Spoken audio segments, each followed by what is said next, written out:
Hello friends, मैं हूं M के पाल। इतिहास की कक्षा में आपका स्वागत है। हम आपको करा रहे हैं प्राचीन कालीन इतिहास को जानने के स्रोत से संबंधित ऑब्जेक्टिव क्वेश्चंस। फ्रेंड्स, इस प्रकार के क्वेश्चंस बहुत सी प्रतियोगी परीक्षाओं में पूछे जाते हैं और यही सभी इंपॉर्टेंट क्वेश्चंस हैं। आप इनका ध्यान से अध्ययन करें। इससे पहले यहाँ पर हमने फर्स्ट पार्ट हम इस तरह की सीरीज का दे चुके हैं और ये हमारा सेकंड पार्ट है। हम क्वेश्चंस प्रारंभ करते हैं। किसे इतिहास का जन्मदाता कहा जाता है? इतिहास का जन्मदाता हेरोडोटस को कहा जाता है।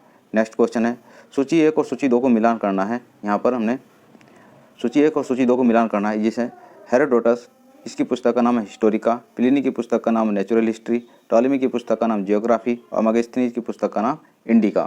तो इस प्रकार से फ्रेंड्स हम जाएंगे ऑप्शन बी के साथ में। नेक्स्ट क्वेश्चन है, निम्नलिखित में से कौन रोम का विद्वान था जिसकी रचना से भारत के विषय में जानकारी मिलती है? यह है ऑप्शन बी, इसका उत्तर होगा। नेक्स्ट क्वेश्चन है, नीचे दिए गए अभिलेखों में से किस अभिलेख से विष्णु के विषय में जानकारी मिलती है? इसमें ऑप्शन 1 यहाँ पर हमें सुमेल करना है, सूची दी गई है। एक फर्स्ट है इसमें विदिशा का हेलियोडोरस का अभिलेख, ये बिल्कुल ठीक है। और मेहरौली का लोह स्तंभ अभिलेख, ये भी ठीक है। प्रयाग प्रशस्ति अभिलेख, ये गलत है। और एहोल अभिलेख, ये भी गलत है, इसमें नहीं मिलती। यहाँ पर हमें जो जानकारी मिलती है विदिशा का हेलियोडोरस अभिलेख से और मेहरौली के लोह अभिलेख से जानकारी प्राप्त होती है। नेक्स्ट क्वेश्चन है, कंगूर और तंगूर ग्रंथ का लेखक कौन है? कंगूर और तंगूर का लेखक लामा तारा नाथ है। नेक्स्ट क्वेश्चन, भूमि अनुदान पत्र के संबंध में कुछ कथन दिए गए हैं, निम्नलिखित में से असत्य कथन चयन करना है। तो देखते हैं, अधिकांश भूमि अनुदान पत्र पूर्व मध्यकाल के हैं, ये भी ठीक है बात।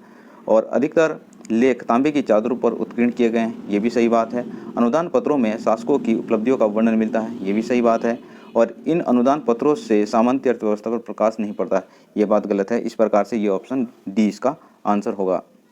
नेक्स्ट क्वेश्चन है, निम्नलिखित में से कौन सही सुमेलित नहीं है? निम्नलिखित में से कौन सुमेलित? विल्हण, यहाँ पर विक्रमांक देवचरित, ये सही है। संध्याकर नंदी, ये भी सही है। और मुशिक वंश, ये भी सही है। और हर्षचरित भवभूति, ये इसमें गलत है। तो यहाँ पर नहीं पूछा गया है, तो इसका ऑप्शन डी होगा। नेक्स्ट क्वेश्चन है, चित्रित धूसर मर्द भांड परंपरा का संबंध किससे है? इसका ऑप्शन बी उत्तर होगा, उत्तर वैदिक काल। चित्रित धूसर मर्द भांड परंपरा जो है वो उत्तर वैदिक काल से संबंधित है। नेक्स्ट क्वेश्चन, भारत में लोगों को मानसून का ज्ञान कब हुआ? भारत में लोगों का ज्ञान, जो मानसून का ज्ञान हुआ, वो ईसा की प्रथम सदी के आसपास हुआ। नेक्स्ट क्वेश्चन है, अशोक द्वारा स्थापित प्रस्तर स्तंभ कैसे भारत के विभिन्न भागों में पहुंचाए गए? यह पहुंचाए गए नाव के द्वारा। जल मार्ग का उपयोग यहाँ पर अधिकांशतः किया गया। नेक्स्ट क्वेश्चन है, सर्वप्रथम मानव द्वारा कौन सी धातु उपयोग में लाई गई? सर्वप्रथम मानव द्वारा कौन सी धातु उपयोग में लाई गई? सर्वप्रथम तांबा धातु उपयोग में लाई गई। नेक्स्ट क्वेश्चन है, आहत सिक्के मुख्यतः किस धातु के प्राप्त होते हुए? आहत सिक्के मुख्यतः चांदी धातु के प्राप्त हुए। नेक्स्ट क्वेश्चन है, प्राचीन काल में चांदी की खान मौजूद थी। प्राचीन काल में चांदी की खान मुंगेर जिले की खड़गपुर पहाड़ी यानी कि बिहार में स्थित थी। नेक्स्ट क्वेश्चन हम चलते हैं, हमारे 7 राष्ट्रों में सबसे बड़ी जनसंख्या भारत की है, यह कथन किसका है? किस इतिहासकार ने यह कथन दिया है? यह कथन दिया है हेरोडोटस ने। नेक्स्ट क्वेश्चन, सर्वप्रथम भारत के लिए इंडिया शब्द का प्रयोग किसने किया? इंडिया शब्द का प्रयोग ग्रीस वासियों ने किया। ग्रीस के लोगों ने भारत के लिए इंडिया शब्द का उपयोग किया। फ्रेंड्स, ये क्वेश्चन बहुत इंपॉर्टेंट, इस तरह के क्वेश्चन हैं, बार बार सभी प्रतियोगी परीक्षाओं में पूछे जाते हैं। इस प्रकार के अन्य क्वेश्चनों को जानकारी के लिए भी आप हमारे चैनल को सब्सक्राइब कीजिए और लाइक कीजिए। हम आपके लिए ज्ञानवर्धक वीडियो इतिहास से संबंधित बनाते रहेंगे। फ्रेंड्स, नेक्स्ट क्वेश्चन है, प्राचीन धर्म ग्रंथों में भारतवर्ष को किसका भाग माना गया? यह माना गया जम्बूद्वीप। देखो, भारत को प्राचीन काल में भारत के कई नामों से जाना जाता है, जैसे आर्यवर्त के नाम से जाना जाता है, भारतवर्ष के नाम से जाना जाता है, जम्बूद्वीप के नाम से भी जाना जाता है। भारत के कई सारे नाम हैं। तो हम यहाँ पर कहें, प्राचीन धर्म ग्रंथों में भारतवर्ष को किस नाम से जाना गया? जम्बूद्वीप के नाम से जाना गया। नेक्स्ट क्वेश्चन, प्राचीन भूगोल शास्त्रवेताओं ने भारत का आकार बताया। किस प्रकार का आकार बताया प्राचीन कालीन भूगोलवेताओं ने?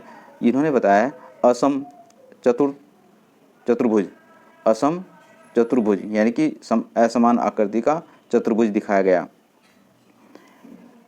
भारतीय संस्कृति की विशेषता के अंतर्गत नहीं आता। ए ऑप्शन है एकता में अनेकता में एकता की भावना, ये भी है राइट।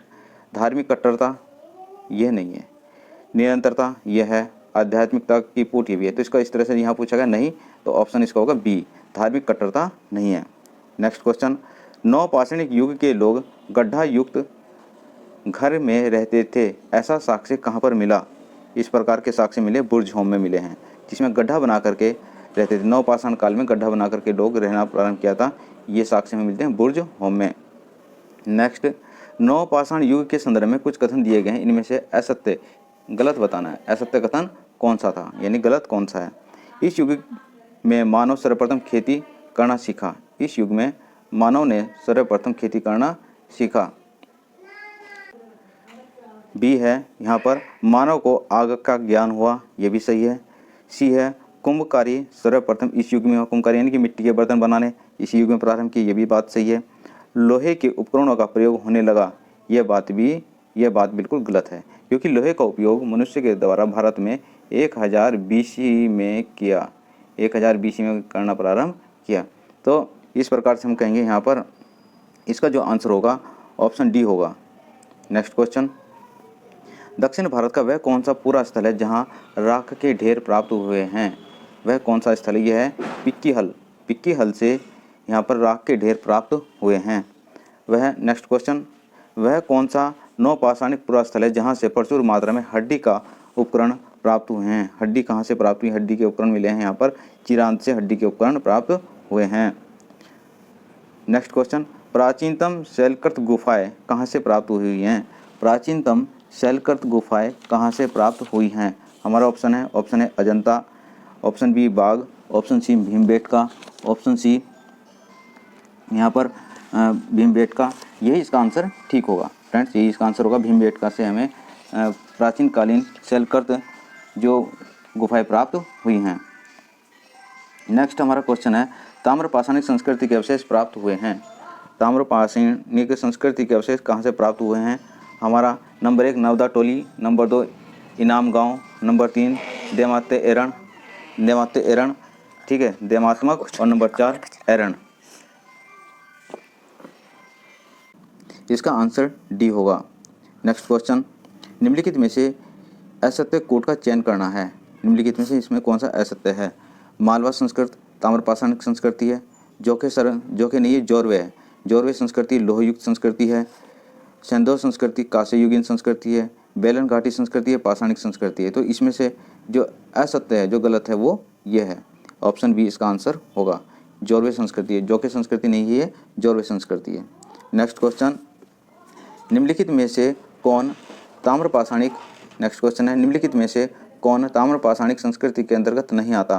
ताम्रपाषाणिक संस्कृति के अंतर्गत निम्नलिखित में से कौन नहीं आता? यह आता है सोन घाटी क्षेत्र नहीं आता। नेक्स्ट क्वेश्चन है, जोरवे संस्कृति का महत्वपूर्ण केंद्र है। जोरवे संस्कृति का महत्वपूर्ण केंद्र है, यह है देमाबाद। देमाबाद जोरवे संस्कृति का महत्वपूर्ण केंद्र है। नेक्स्ट क्वेश्चन, सूची 1 और सूची 2 को सम्मिलित करना है। इसमें महत्वपूर्ण अवशेष दिए गए हैं। सूची 1 और सूची 2 में बताना है कौन सा किससे सम्मिलित करता है, कौन सी चीज़ कहाँ से प्राप्त हुई है साक्ष्य के रूप में। तो यहाँ पर हम देखते हैं, देखो मेहरगढ़ से मिला है, मेहरगढ़ से गेहूं के साक्ष्य प्राप्त हुए हैं, ये बात बिल्कुल सही है। और दूसरा गुफकराल से यहाँ पर कुम्हार की गुहा मिली है। नंबर सी है इसमें, फिर ऑप्शन सी बुर्ज-होम से गर्तावास मिले हैं और इलाहाबाद से चावल के साक्ष्य मिले हैं। इस प्रकार से ऑप्शन ए इसका उत्तर होगा। नेक्स्ट, निम्नलिखित में से वह कौन सा स्थल है जहाँ बनास घाटी की संस्कृति फूली फली? वह कौन सी जगह है या कौन सा स्थान है जहाँ पर बनास घाटी फली फूली? यह है दक्षिण पूर्वी राजस्थान। इसका उत्तर होगा दक्षिण पूर्वी राजस्थान, ऑप्शन ए इसका उत्तर होगा। नेक्स्ट, 6ठी शताब्दी ईसा पूर्व का महत्वपूर्ण नेक्स्ट क्वेश्चन, 6ठी शताब्दी ईसा पूर्व का महत्वपूर्ण नगर कौशाम्बी के विषय में कुछ कथन दिए गए हैं। इनमें से असत्य कथन बताना है, कौन सा है, उसका चयन करना है। ऑप्शन है, यह स्थल वर्तमान इलाहाबाद जिले के दक्षिण पश्चिम दिशा में यमुना के तट पर स्थित है। ऑप्शन बी, इस स्थल को सर्वप्रथम प्रकाश में लाने का श्रेय स्वर्गीय जी.आर. शर्मा को है। ऑप्शन सी यह है यहाँ से विभिन्न संस्कृतियों के अवशेष प्राप्त हुए हैं, ये बात भी सही है। ऑप्शन डी खुदाई से एक विहार प्रकाश में आया है, ये ऑप्शन भी ठीक है। देखिए इसका जो ऑप्शन बी गलत है, क्योंकि इस स्थल को सर्वप्रथम प्रकाश में लाने का श्रेय अलेक्जेंडर कनिंघम को जाता है। फ्रेंड्स नेक्स्ट क्वेश्चन, निम्नलिखित में से वृहत पाषाणिक समाधि का प्रकाश नहीं है। निम्नलिखित में से वृहत पाषाणिक समाधि का प्रकाश निम्नलिखित में से किसमें नहीं है? वृहत पाषाणिक, निम्नलिखित में से वृहत पाषाणिक समाधि का ये है पिरामिड आकार का, पिरामिड ये नहीं है। नेक्स्ट क्वेश्चन है पंचोह तथा महगढ़ा नामक पुरा स्थल स्थित है। पंचोह तथा महगढ़ा पुरा स्थल स्थित है, यह इलाहाबाद में। नेक्स्ट क्वेश्चन, निम्नलिखित में से कौन सही सुमेलित है? निम्नलिखित में से कौन सही सुमेलित है? तो यहाँ पर कौशाम्बी फतेहपुर ये गलत है, ये तो गलत है। नेवासा अहमदनगर ये ठीक है। अतरंजी खेड़ा ये गलत है। हस्तिनापुर सहारनपुर ये गलत है। देखो इसमें सिर्फ ऑप्शन बी ही सही होगा, ये इसका उत्तर है। नेक्स्ट है भारत में भौतिकवादी विचारधारा का प्रतिनिधि संप्रदाय था। भारत में भौतिकवादी विचारधारा का प्रतिनिधि संप्रदाय था लोकायत संप्रदाय। ऑप्शन ए इसका उत्तर होगा। नेक्स्ट क्वेश्चन है षड दर्शनों में कौन सा संप्रदाय ईश्वर को नहीं मानता? षड दर्शनों में कौन सा संप्रदाय ईश्वर को नहीं मानता? तो इसका आंसर होगा प्राचीन कालीन जो सांख्य दर्शन है, प्राचीन कालीन सांख्य दर्शन षड दर्शन को नहीं मानता।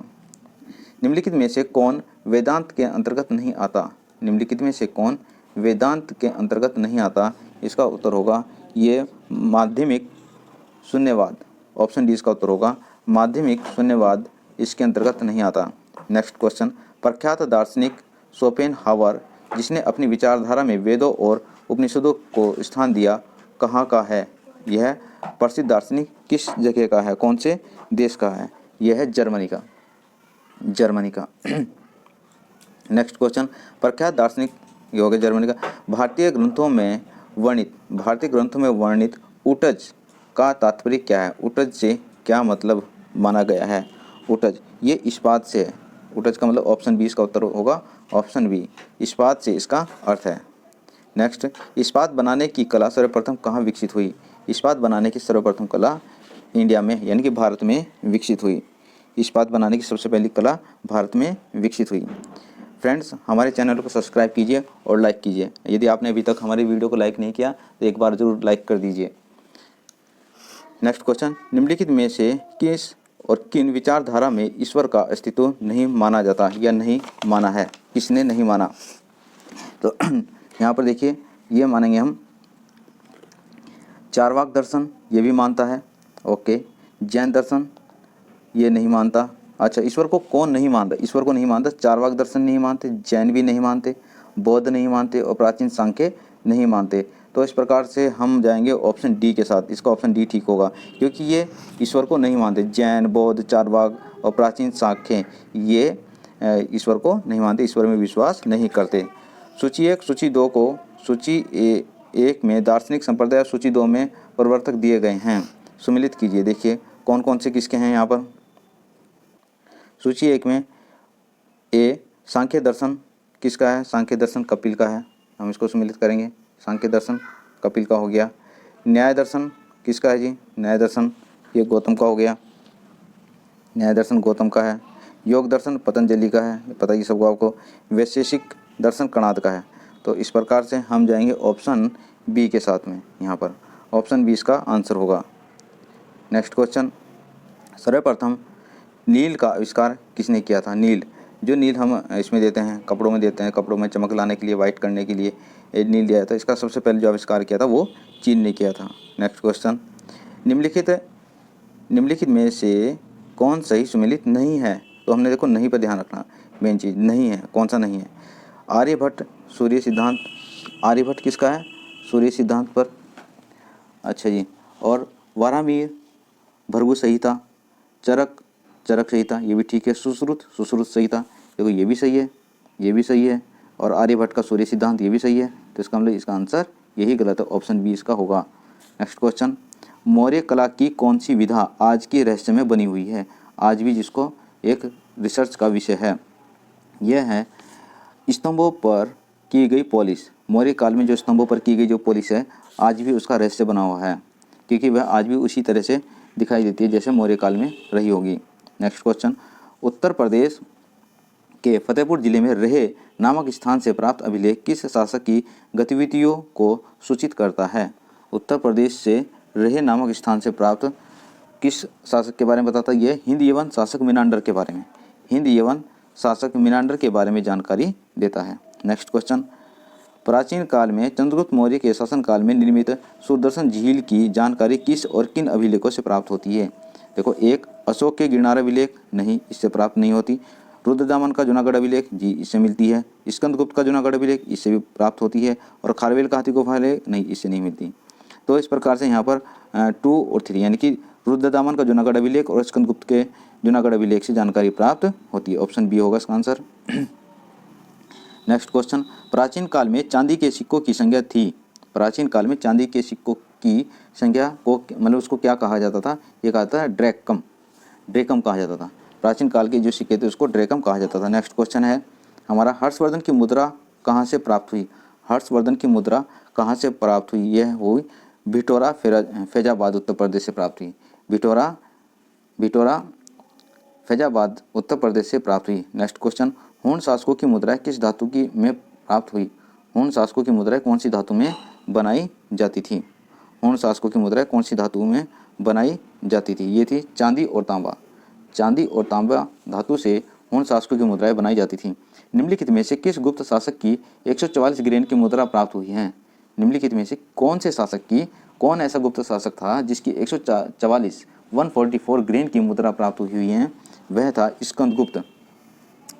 नेक्स्ट, अशोक की महानता मुख्यतः निम्नलिखित है। क्या अशोक की महानता क्या है? देखो, ये तो है विश्व बंधुत्व। अशोक की जो महानता है वह विश्व बंधुत्व के कारण ही अशोक विश्व के प्रसिद्ध शासकों में से एक माने जाते हैं। नेक्स्ट क्वेश्चन, अणु सिद्धांतवाद का प्राचीनतम उदाहरण क्या है?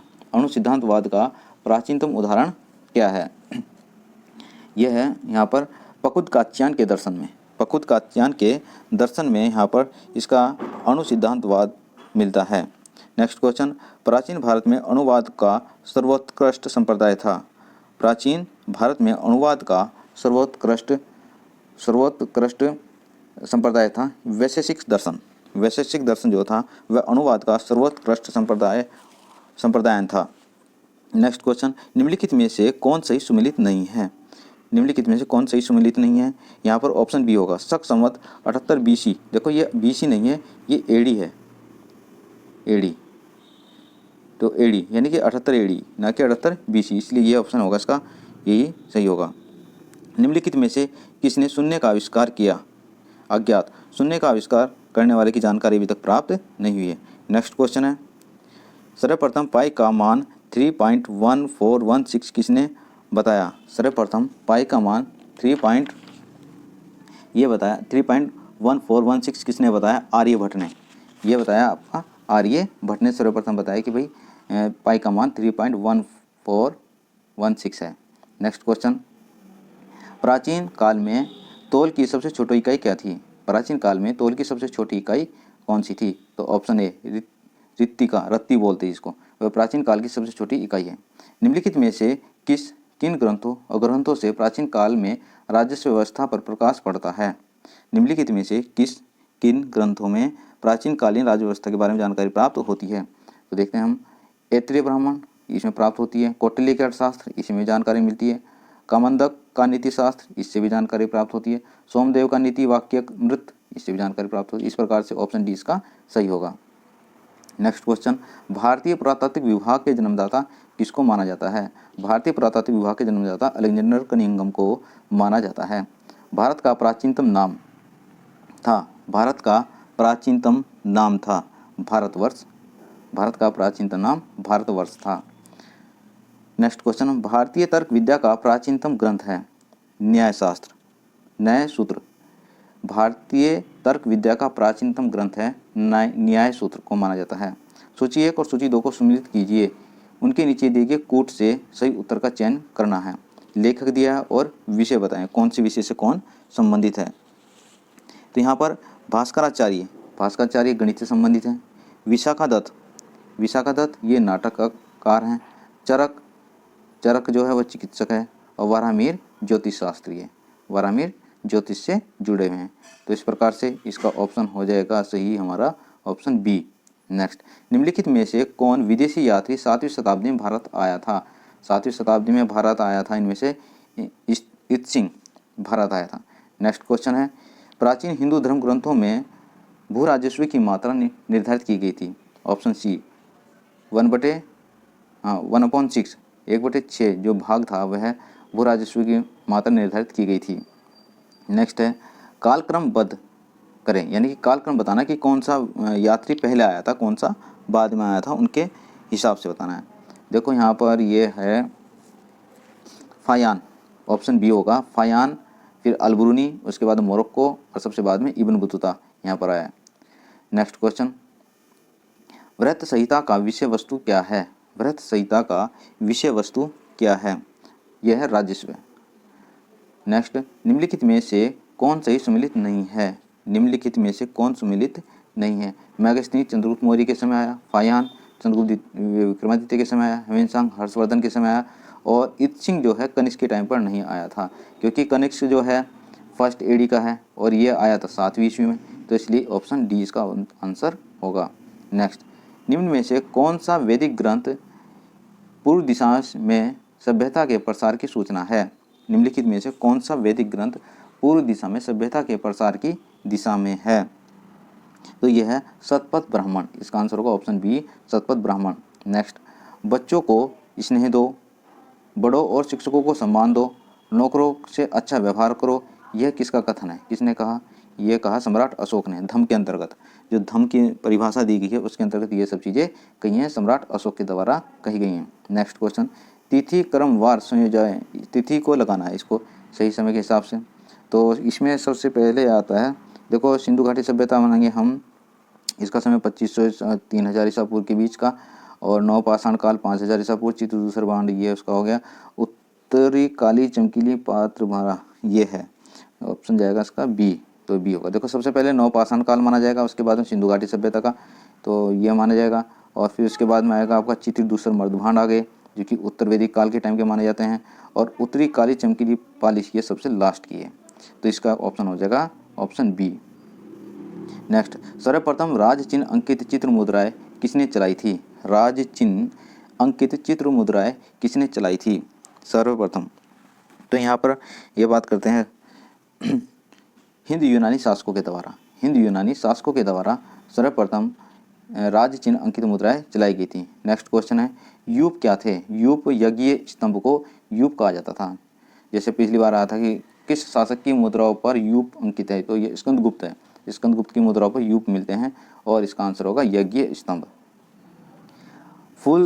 फुनान किस देश का नाम है। फुनान कंबोडिया को कहा गया है। प्राचीन ग्रंथों में फुनान कहा जाता था कंबोडिया को। नेक्स्ट क्वेश्चन, किस उपनिषद में मृत्यु संबंधी चर्चा की गई है। कंटोकोपनिषद में मृत्यु संबंधी चर्चा की गई है। निम्नलिखित में से किससे सिक्कों की एक श्रेणी का बोध होता है। किससे सिक्कों की एक श्रेणी का बोध होता है, यह है गधिये प्रकार के सिक्के जो होते हैं उससे जानकारी प्राप्त होती है। नेक्स्ट क्वेश्चन हमारा, निम्नलिखित में से कौन सही युग्म प्रदर्शित करता है। कौन सा सही युग्म है, तो इसमें देखते हैं एलोरा गुफा शक शासक ये नहीं है। खजुराहो का मंदिर चंदेल, हाँ ये तो बात ठीक है। खजुराहो का मंदिर जो बनाए गए थे चंदेल शासकों के द्वारा बनाए गए थे मध्य प्रदेश में। जो मेहरौली लौह स्तंभ लेख ये गलत है, ये तो चंद्रगुप्त का है। महाबलीपुरम मंदिर ये भी गलत है। ठीक है जी, तो इसका ऑप्शन जो हमारा होगा बी ठीक होगा जवाब। गुप्त स्वर्ण एवं रजत सिक्के मूलतः आधारित हैं। गुप्त स्वर्ण एवं रजत सिक्के मूलतः आधारित हैं, किससे संबंधित हैं। गुप्त एवं ये संबंधित हैं हमारे कुषाण एवं शक शासकों से। सी, ऑप्शन सी इसका आंसर होगा। गुप्त स्वर्ण एवं रजत सिक्के मूलतः आधारित हैं कुषाण एवं शक शासकों से संबंधित। फ्रेंड्स, इस प्रकार से हमारे सभी महत्वपूर्ण क्वेश्चंस पूरे हो चुके हैं, और अब हम आपके लिए एक नया नेक्स्ट अगला टॉपिक लाएंगे, जिसमें हम आपको प्रतियोगी परीक्षाओं से संबंधित सभी महत्वपूर्ण क्वेश्चंस एवं उससे संबंधित कुछ थ्योरी भी बताएंगे।